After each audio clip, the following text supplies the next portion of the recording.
മക്കളെ മഴക്കാലമാണ്, സൂക്ഷിച്ച് ഡ്രൈവ് ചെയ്യുക. ഇതിപ്പം അരീക്കോട് ടു മഞ്ചേരി റോട്ടുമ്മൽ കാവനൂർ എന്ന് പറഞ്ഞ സ്ഥലത്ത് നടന്നൊരു അപകടം. ബസ്സിൻ്റെ അവസ്ഥ കണ്ടു കഴിഞ്ഞാൽ ഓവറൊന്നും പറ്റിയിട്ടില്ല എന്ന് തോന്നുള്ളൂ. പക്ഷേ ഇടിൻ്റെ ആഘാതം എത്രത്തോളം ഉണ്ടെന്ന് നമുക്ക് മനസ്സിലാവണമെന്നുണ്ടെങ്കിൽ ആ തട്ടിയ മറ്റു വണ്ടിയും കൂടി കാണണം. ഞാൻ കാണിച്ചു തരാം. തട്ടിയത് ബൊലേറോ ആണ്. പക്ഷെ ബൊലേറോൻ്റെ അവസ്ഥ നോക്കണേ. ബൊലേറോ എന്ന് പറഞ്ഞൊരു വണ്ടി അത്രയും പെർഫെക്റ്റ് ആയിട്ടുള്ളൊരു വണ്ടിയാണ്.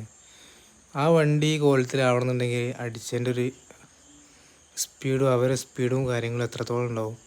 ദയവ് ചെയ്ത് സൂക്ഷിച്ചൊക്കെ ഡ്രൈവ് ചെയ്യുക. ഈ വണ്ടീൻ്റെ ചേസ് വരെ ബെൻഡായി പോയി. പിന്നെ ഉറക്കമൊക്കെ വന്നു കഴിഞ്ഞാൽ വണ്ടിയൊക്കെ സൈഡാക്കിയിട്ട് ഒതുക്കി ഒന്ന് ഉറങ്ങിയിട്ടൊക്കെ പോവുക. ശ്രദ്ധിക്കുക, മഴക്കാലമാണ്, റോഡൊക്കെ നല്ല